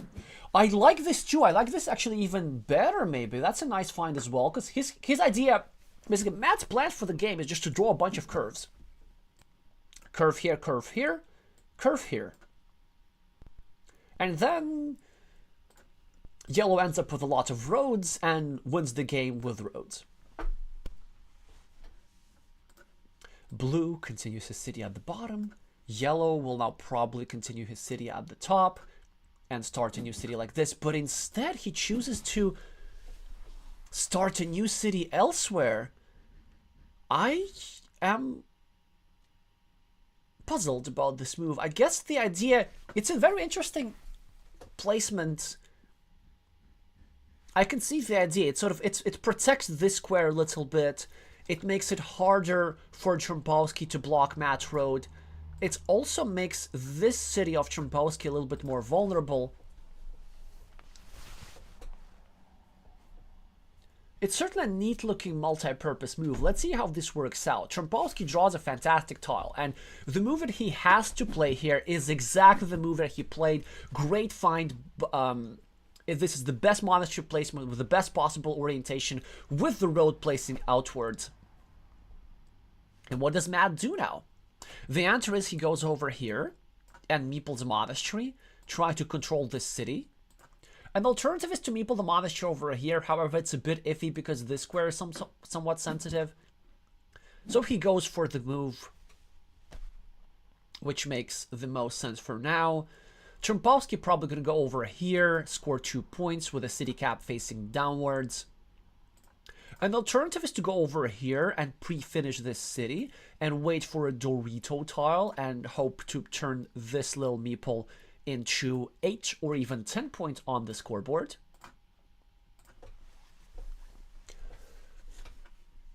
If you ask me, this is a bit more efficient use of tiles, but let's see what the Brazilian chooses to do.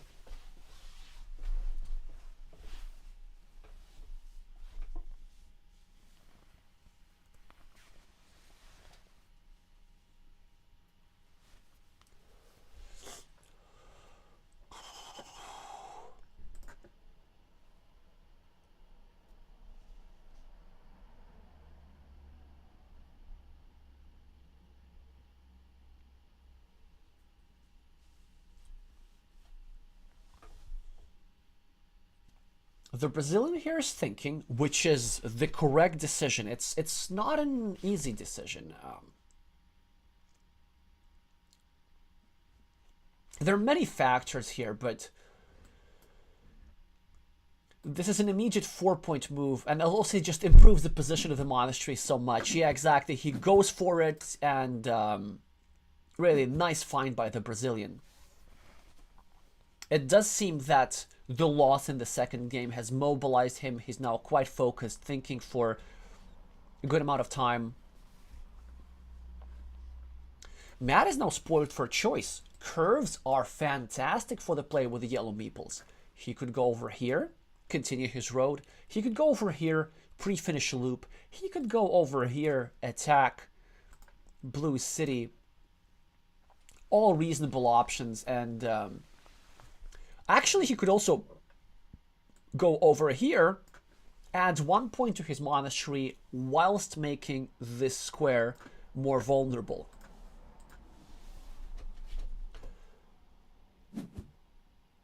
He chooses to pre-finish the loop. And then his plan is to hope that Blue will finish his road for him. Because this square is connected to 1 meeple off yellow, but to 2 meeples off blue. So blue kind of has more of an incentive to play something over here than yellow.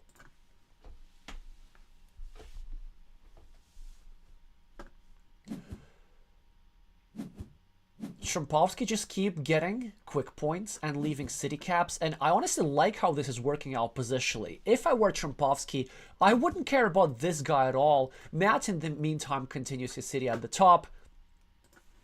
And if I'm Trompowski, I never go here. I just go here. Start a new city. Or here, start a new city. This move is slightly better, but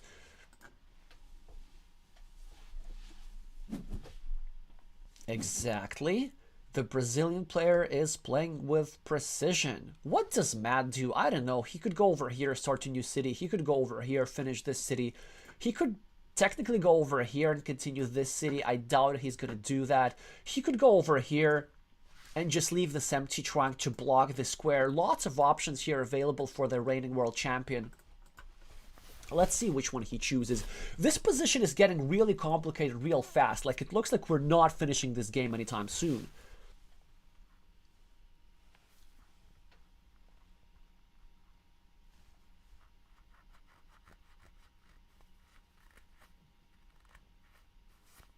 Hi, Pavlo.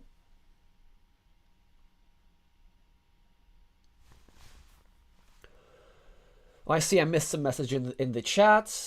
What do I think about Trompowski's move with the Dorito? I guess that was too long of a time ago to explain. I knew this. I knew this. Oh, it's... Matt loves these kind of moves. Look at this. No meeples on the board. 3 open cities, like 2 opens road and one... But his position is perfectly sound. This is very interesting. Yeah, but there goes Trompowski finishing his city and dropping a farmer and just getting city caps, city caps, city caps. Now, if you're Matt, do you go here just to get a meeple back, or are you patient? Maybe you can go over here just to get 3 extra road points. But the problem with this move is that yellow would be creating an attacking platform on his city. So ideally, yellow wants to get a Dorito, then get his meeple back from the city, and only then place a tile into this square. So there's no perfect move here. He could go to over here, simply continue his monastery. He decides to indirectly continue his road, but also add 1 monastery point to blue, and he's also trying to block this meeple. Trompowski draws a lovely tile, gets 3 points for the road, and gets to continue his city.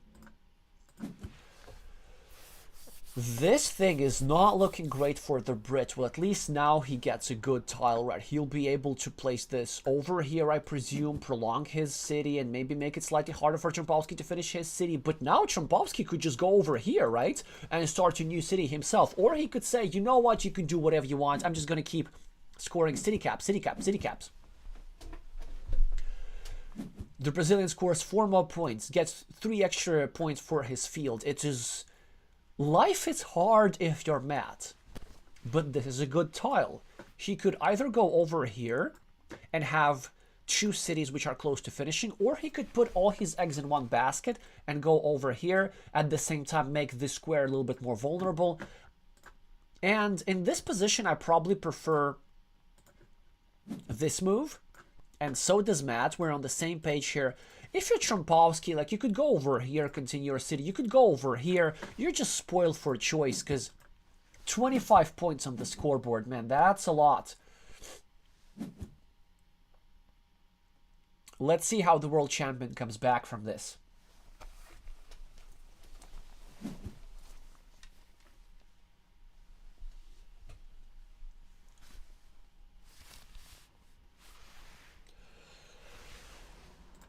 Matt gets an extra monastery point, but this same move also expands Blue's fields, and Blue's farmer is currently worth 12 points. Blue has the meeple advantage. Blue just keeps scoring quick points. And what is Matt gonna do? Will he just go over here, simply trying to get his meeple back, or will he go over here, trying to prevent Blue from scoring another quick 4 points?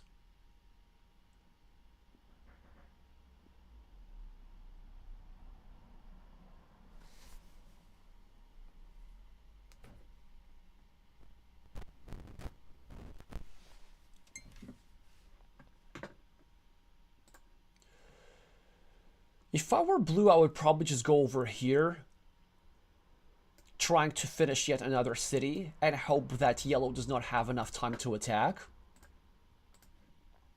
But let's see what the Brazilian champion does, and he does exactly that. Matt probably has to go here. He doesn't really have much of a choice. He could go here, but this seems a little bit too slow, and he does exactly that. He does not want for Trompowski to have even more completed cities. But Trompowski just keeps getting quick points and quick points and quick points. Okay, finally Matt gets something decent on the scoreboard, finishing a 12-point city. Now currently minus 13. Trompowski just keeps getting city cap after city cap after city cap. He's going to score 3 more points, as he should. The problem for Matt is that it's not just Fabio's getting good tiles, it's just Fabio's getting good tiles with which decisions are easy. These are all quick point tiles, so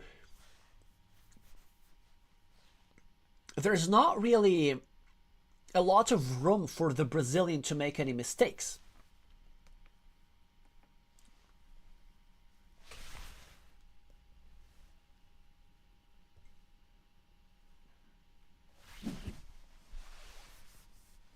And here it comes again. No mistakes. 3 quick points.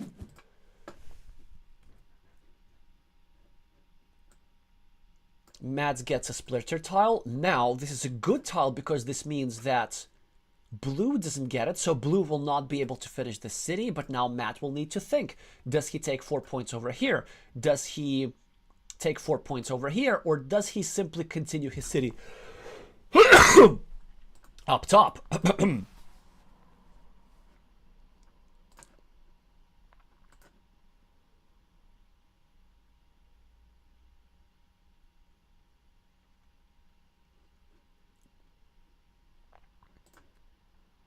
The game is just halfway through, and I have to play in 50 minutes. And I'm a bit concerned that I won't be able to make it on time. Matt gets some quick points. It's currently now only minus 12. This was a wise decision because now Trompowski is not able to take advantage of this empty city cap. And now Trompowski is just trying to humiliate Matt. He says, you know what? I'm going to get a Dorito, get a city cap, and finish the city, and there's nothing you can do about this. But Matt is saying, you know what? I have a Dorito on my own. Why don't I try finish my own city? And this is where I believe this Dorito tile will go.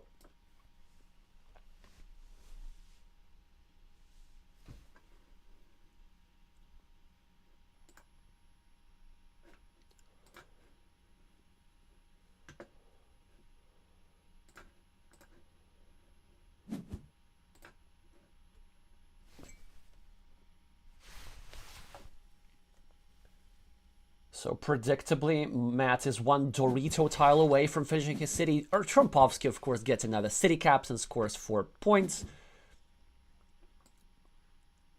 Matt gets a curve.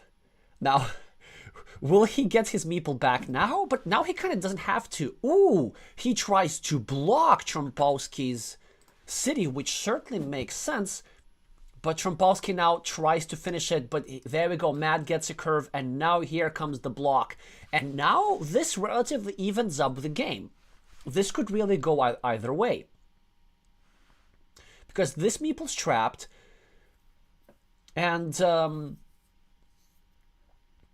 if yellow completes his city, he will equalize on the scoreboard. Like, this game gets close. Trompowski gets 3 quick points. Matt, actually, I'm pretty sure, will now just go ahead and meeple this monastery over here. I'm not sure if that's the correct thing to do. I just know that this is something that will happen. Or he could even go over here and meeple this monastery. I do feel that, like, yellow needs some aggressive point scoring here, and the play with the yellow meeples knows exactly how to do that. He could also play it safe and score 2 points, but honestly, both for content and for actual yellow's chances, I believe that either here or here is the move.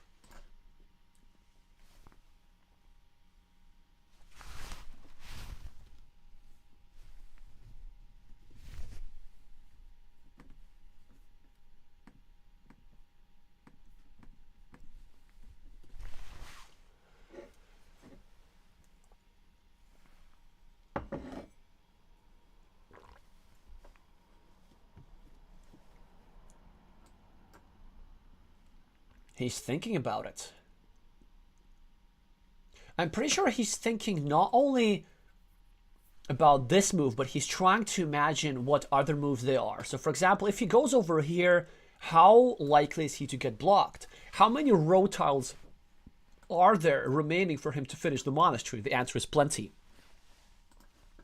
Actually, yeah, I really like this spot. And then he could get a city cap to get this meeple back. He could get a Dorito to get this meeple back. So Going here sounds like a sound decision. But just because he hasn't taken the 2 points yet, I believe that he is planning to meeple Monastery with his last meeple.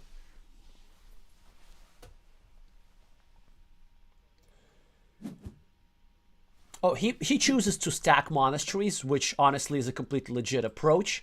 I like this move too. Maybe even a better one, because then he can get a straight line, then he can get a city cap and drop a farmer. There are some risks with this move at all. So of course Trompowski now should and probably will go over here and meeple this monastery. Not the worst move is going here and meep. Oh! Seems a bit of a waste, to be honest.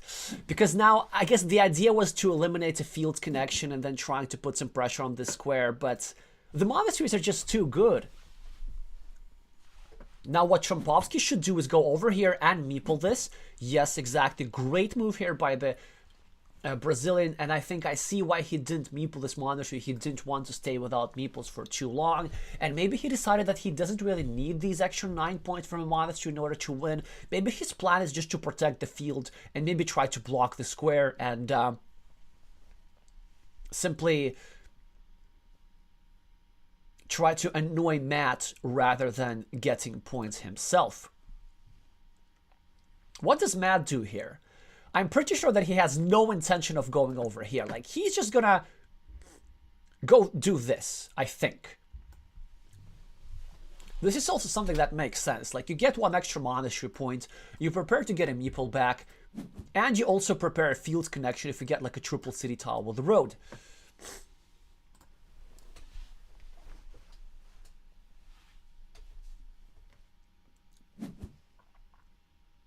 Helge is asking, don't you need a break before playing yourself? Yes, I need a break myself very much. It's a lot of Carcassonne thinking that I have to do. I'm playing against like a 600 rated player. Statmatt gets a city cap.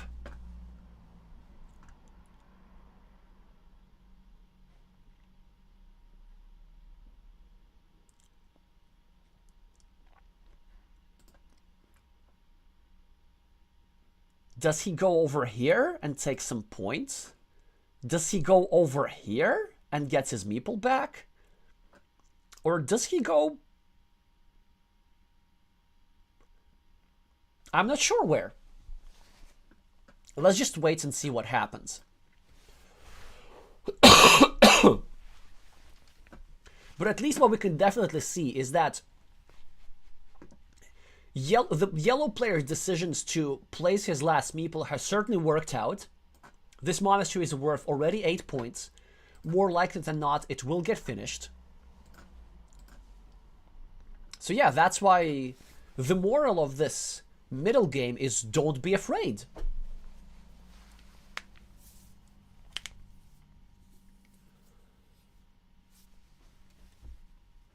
But now, basically, yellow needs to decide whether these 3 points, 4 points for the city, minus 1 point for opponent's monastery, are worth it at all.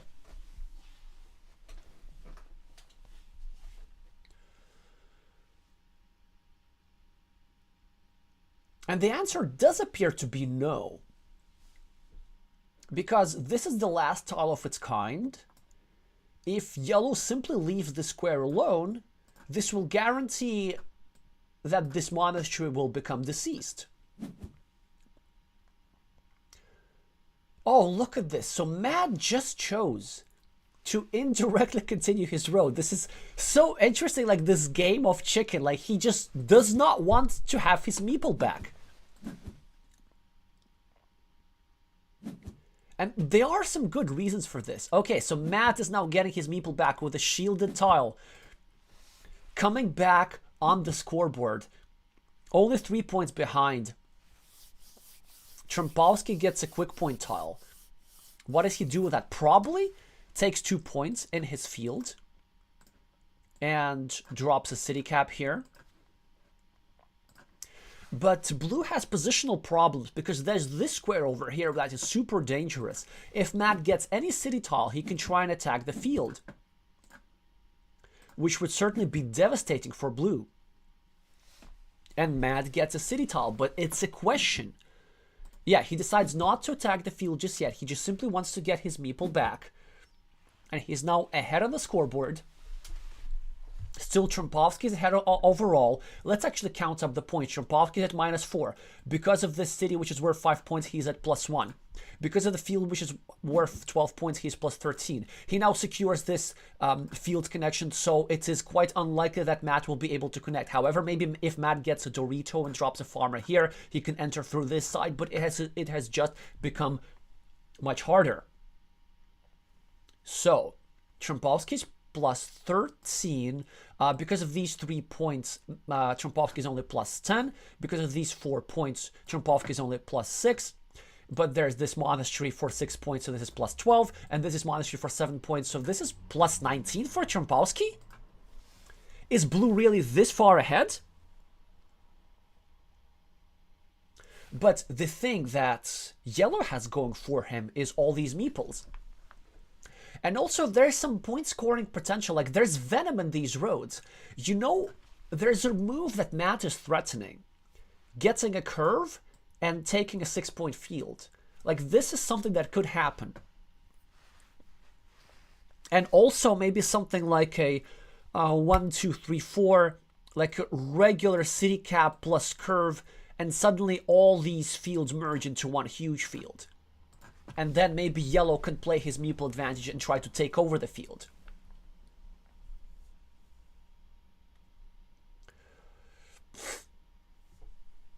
Ooh!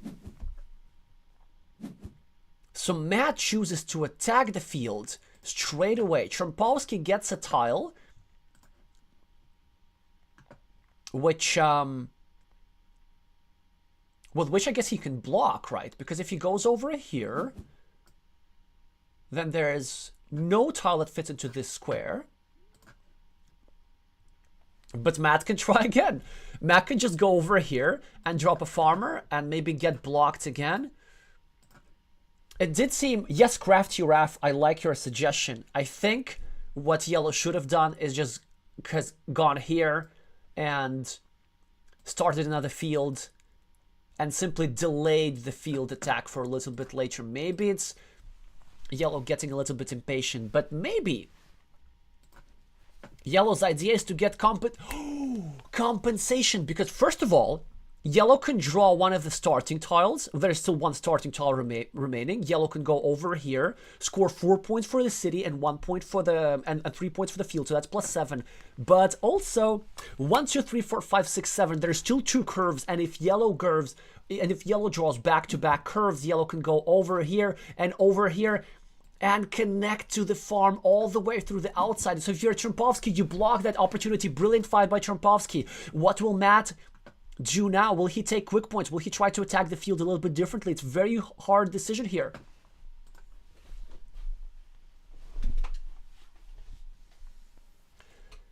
If I'm not mistaken, 16 points that Matt needs to make up.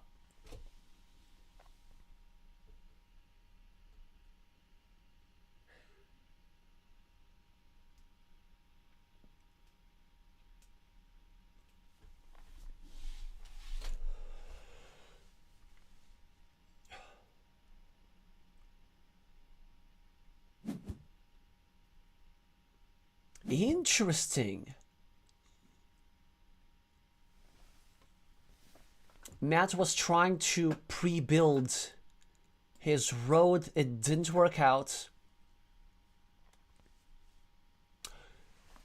I know. Was that an attempt to pre-defend his field connection? I think it was. Because I think the move now is he goes here. There's still a curve remaining. And this connection square is now much harder to block. So probably if you match, you go over here, you hope that your field connection is complete.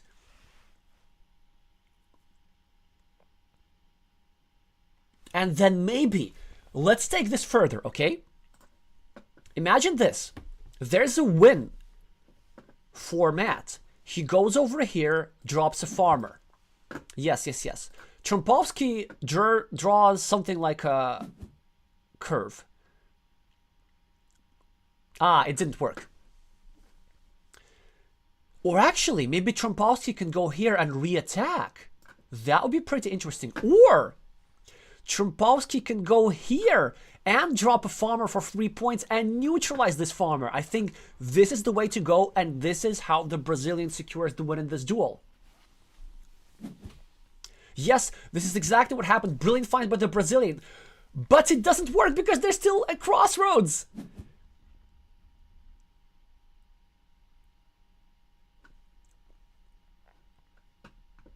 Still 7 points that Matt needs to compensate.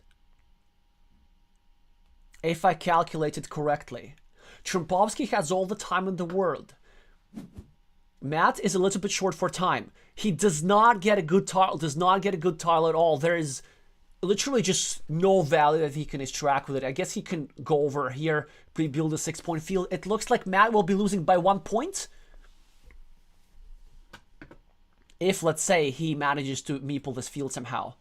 1, 2, 3, 4, 5, 6, 7. Yeah, there's one curve remaining. And Matt just has to dump this tile, and maybe he draws the curve and takes a 6-point field. If I got that correctly.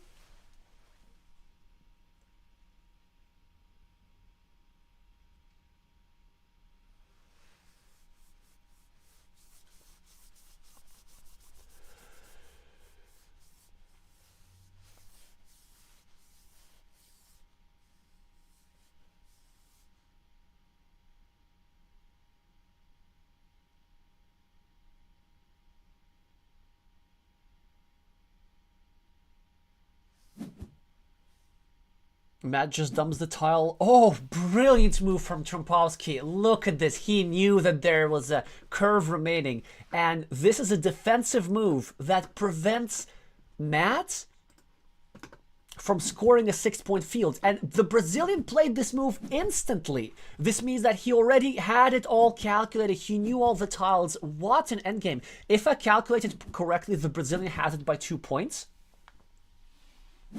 But I could be wrong. It has to be like somewhat super close.